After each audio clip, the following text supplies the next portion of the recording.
จืดขมเผ็ดเปรี้ยวมันหรือรสคืนเข้มฉันใดคนพานเต็มไม่รู้ธรรมฉันนั้นแลขอถวายความนอบน้อมแด่พระรัตนตรัยมีพระพุทธเจ้าเป็นต้นขอถวายความเคารพพระมหาเถระพระเถรานุเถระเจ้าคณะพระสังฆาธิการทั่วโลกมีพระเดชพระคุณพระธรรมเสนาบดีเจ้าคณะภาค7วัดพระธาตุดอยสุเทพเป็นต้นและขออำนวยพรแด่ท่านผู้ฟังท่านผู้ชมสาธุชนพุทธบริษัททั้งหลายวันนี้รายการธรรมทัศน์ของวัดพระธาตุดอยสุเทพออกอากาศทางสถานีวิทยุวปท2จังหวัดเชียงใหม่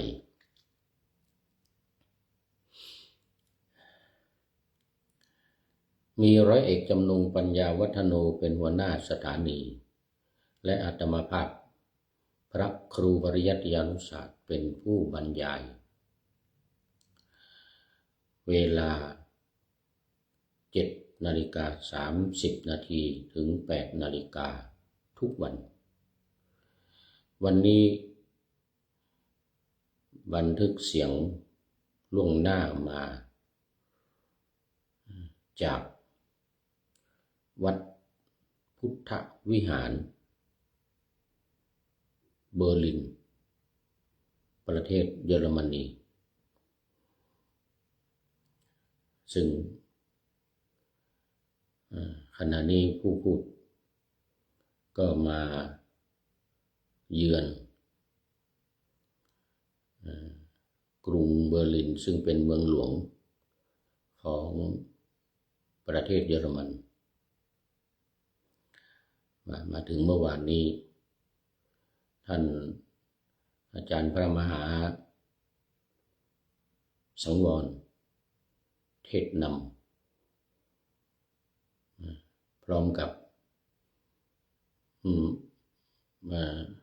แม่ชีไปรับที่สนามบินขอไปสถานีรถไฟ ไม่ว่าสนามบิน ที่สถานีรถไฟเมื่อวานนี้แล้วก็พาไปชมกำแพงเบอร์ลินกำแพงที่มันล้มนะที่มันสมัยก่อนที่มันกั้นเบอร์ลินตะวันออกกับตะวันตกอันนี้ท่านทั้งหลายทราบดีแล้วไม่ต้องพูด ก็หลายแห่งเมื่อวานเนี่ยไปประตูเมืองเบอร์ลินด้วย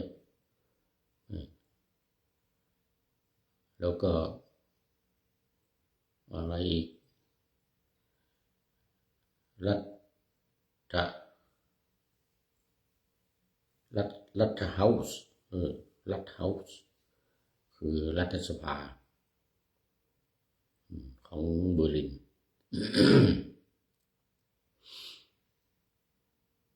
แล้วก็อีกหลายแห่งจนลืมชื่อไปแล้วด้วยว่าเมตตาของแม่ชีแล้วแม่ชีก็ลืมชื่ออีกไงเพราะเนี่ยเท่าแก่แล้วความชรามาเยือนความลืมอัลไซเมอร์ก็ตามมาเดี๋ยวก่อนเรานึกถึงชื่อพระเดชพระคุณเจ้าอาวาสหลวงพ่อเจ้าบุญพยอมนะชื่อจริงอะไรก็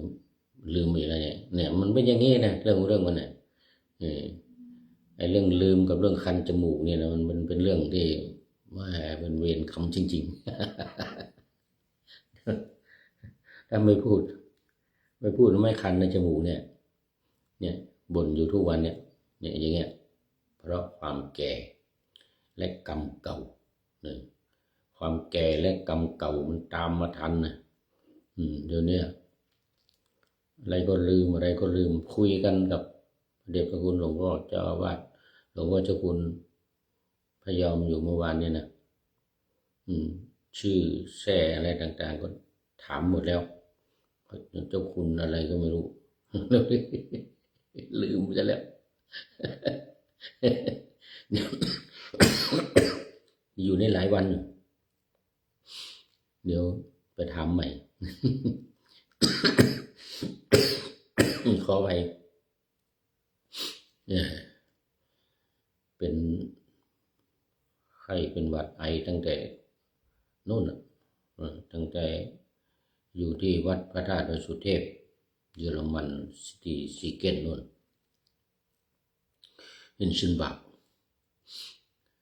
หายไปหลายวันแล้วเนี่ยแต่ว่าไอยังมีอยู่นิดหน่อยตอนกลางคืนก็จมูกตันอยู่นิดหน่อยเสียงก็ไม่ค่อยดีเนี่ยตอนนี้เสียงไม่ค่อยดีเมื่อวานนี้โดนฝนด้วยไม่มากโดนฝนปล่อยๆเล็กๆน้อยๆแต่มันทำให้เป็นหวัดได้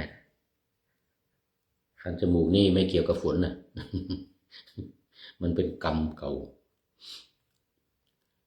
อยู่ทั้งวันถ้าไม่จัดรายการไม่พูดนี่นะไม่พูดไม่เทศไม่บรรยายอะไรเนี่ยมันไม่คันจมูกนี่เนี่ยจมูกบ้านี่นะจมูกบ้าอีกแล้วไม่โทษจมูกเลยโทษกรรมเก่าของเรา มันมีมาไม่รู้กรรมอะไร ถ้าจะไปบีบจมูกใครสักคนหนึ่งสมัยก่อนนะชาติก่อน หรือไม่ก็เอาน่าจะเอาผงอะไรคันๆนะมามุ้ยหรืออะไรก็ไม่รู้นะไปใส่คนอื่นน่าจะเป็นอย่างนั้นทำให้เขาสำลักแล้วก็จามสมัยก่อนไม่ใช่สมัยก่อนน่าจะเป็นชาติก่อนนะสมัยก่อนมานี่ก็ไม่ได้ทำเหมือนกันนะเดี๋ยวตอนเด็กน่าจะมีเหมือนกันนะเอาดอกเอาหญ้าอะไรมันคันๆไปแย่จมูกเพื่อนนะมีเหมือนกันตอนเป็นเด็กๆแล้วหญ้าอะไรนะมันคันๆนะพวกหลับเพื่อนกันนี่แหละบวชเนนมาด้วยกันไม่แย่จมูกตื่นขึ้นมาคันจามพิ้วสนุกเรานั่งหัวเราะนี่กรรมตามทันนะแล้วชาติก่อนก็ไม่รู้ให้ทำอะไรไว้บ้างแต่ชาตินี้จำได้หญ้าอะไรนะไอ้ที่มันนี่นะมันแย่จมูกเพื่อนมันนอนหลับวันนี้ต้องขออภัยท่านผู้ชม FC ทั้งหลายยังไม่มีอันนี้เป็นเฟซใหม่เฟซใหม่วัดพระธาตุดอยสุเทพเยอรมนีเนี่ยเฟซนี้นะมีชื่อโปรไฟล์ว่าวัดพระธาตุดอยสุเทพเยอรมนียังไม่มี FC เข้ามาชมไม่เป็นไรว่าคนเดียวไปก่อนอีกสัก 2-3 วันก็น่าจะมีแล้วเนื่องจากว่าลืมโทรศัพท์iPhone ที่ถ่ายทอดสดไลฟ์สดสมัยก่อนแล้วก็Samsung เอามาด้วยเหมือนกันเทพบุญสวัยนะแต่ว่าตอนนี้มันล้างไปเครื่องนี้มันล้างไปเนื่องจากว่าเอาไปใส่อะไรเอาไปใส่นี่ย้ายไปใส่ฮาร์ดดิสก์ไว้เสร็จแล้วพอมาเปิดไม่มีแล้วไลฟ์สดก็ไม่ได้คอมก็เอามาเหมือนกัน แต่เข้า Wi-Fi ไม่ได้เข้า Wi-Fi ของวัดไม่ได้ไม่รู้เป็นยังไงมีคอมก็อยู่นี่ เมื่อวางอยู่นี่ ก็เลยพอดีเฟซของวัดพระธาตุดอยสุเทพเยอรมนีที่ตั้งไว้เมื่อ2 เดือนก่อนมันครบ2 เดือนแล้ว60 วันมันไลฟ์สดได้แล้วเป็นครั้งแรกวันนี้นะเป็นครั้งแรก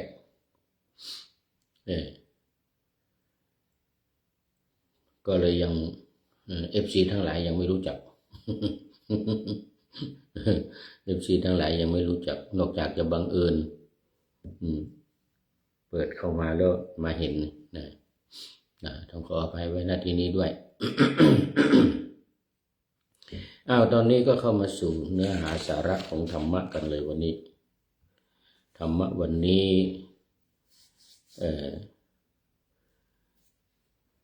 เป็นพระธรรมเทศนาที่พระพุทธองค์ทรงแสดงให้แก่พระให้แก่ภิกษุทั้งหลายที่มาฟ้องพระพุทธเจ้านะคือภิกษุสมัยก่อนขี้ฟ้องนะ พระพุทธองค์ว่าตรัสพระธรรมเทศนาวันนี้ว่าถ้าคนพาลเนี่ยเข้าไปแม้เข้าไปนั่งใกล้บัณฑิตอยู่นานแสนนานจนตลอดชีวิตตลอดอายุไขก็ตามเนี่ย ย่อมจะไม่รู้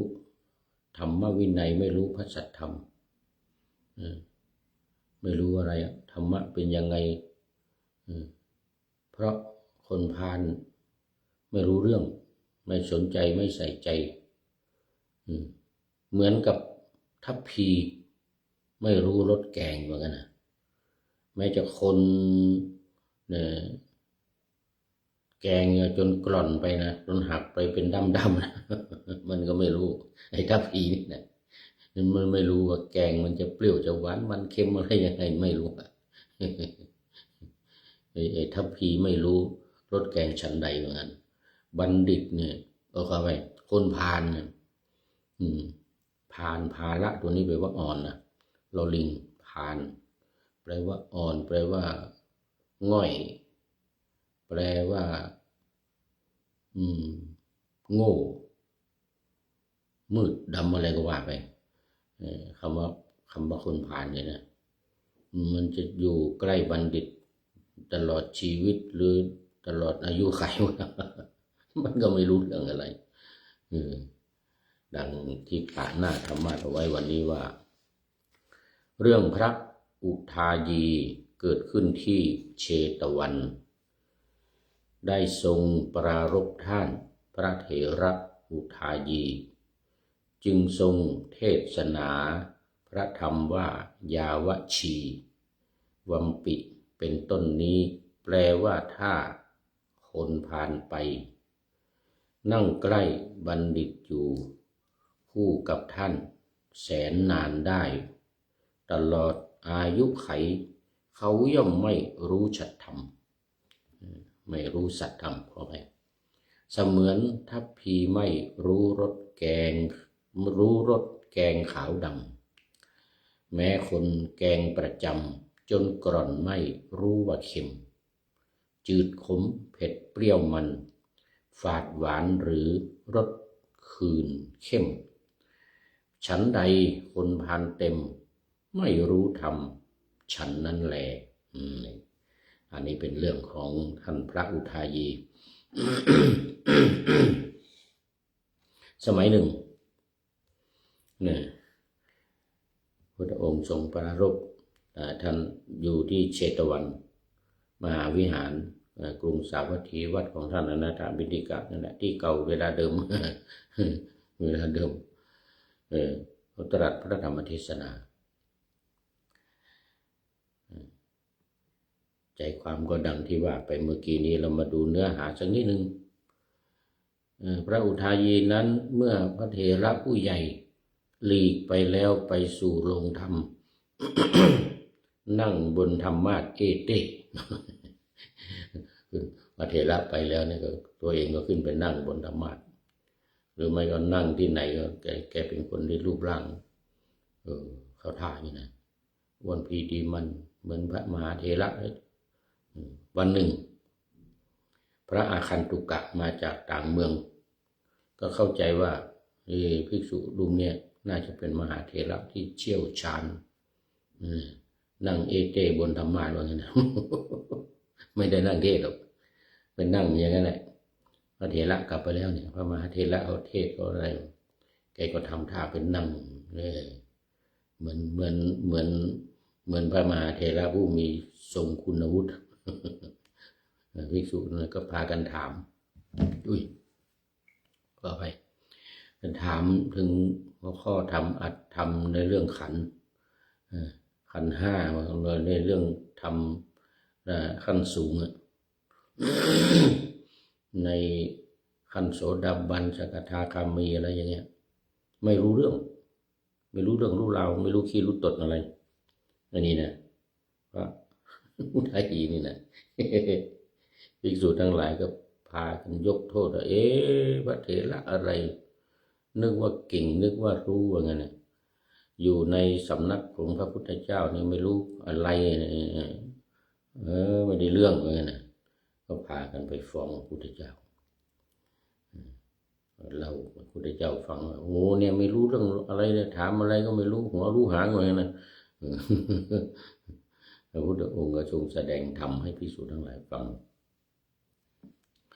แต่ว่ายาวะชีวัมปิเอาไหนล่ะ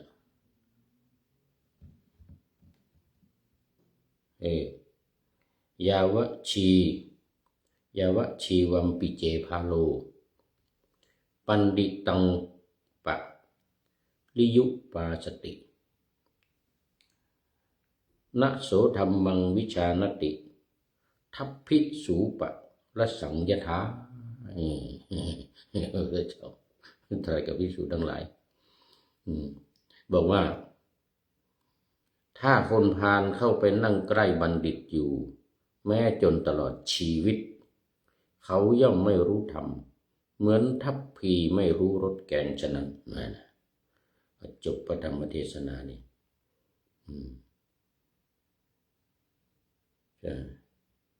จบพระธรรมเทศนาแล้วจิตของพวกภิกษุอาคันตุกะหลุดพ้นแล้วจากอาสวะทั้งหลายเป็นพระอรหันต์พระอุทายีก็นั่งเอเต้อยู่เหมือนเดิม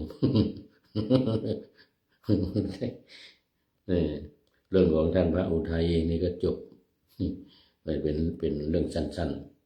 ๆไม่ยาวเหมือนสามาวดีเหมือนเรื่องอื่นๆนางวิสาขาอย่างเงี้ยนะโอ้เป็นเดือน2 เดือนกว่าจะจบนี่วันเดียวจบเลยวันนี้ก็พอดีหมดเวลา หมดเวลาพอดีเนี่ยต้องขอนำรายการธรรมทัศน์จากท่านผู้ฟังไปก่อนแล้วจะย้อนมาใหม่ในวันหลังเพื่อให้ท่านทั้งหลายได้รับฟังพระธรรมเทศนาเหมือนดังเดิมเป็นธรรมะในพระไตรปิฎก3ธรรมบทอันงดงามบรรยายเสริมอธิบายใจความเหมาะมาต่อเติมยกนิทานดั้งเดิมเสริมบทธรรมขอทุกท่านสุขกายสบายใจปรารถนาสิ่งใดอันเลิศล้ำจงเพิ่มพูนตามบุญงามและตามกรรมที่ได้บำเพ็ญไว้ทุกประการขอเจริญพร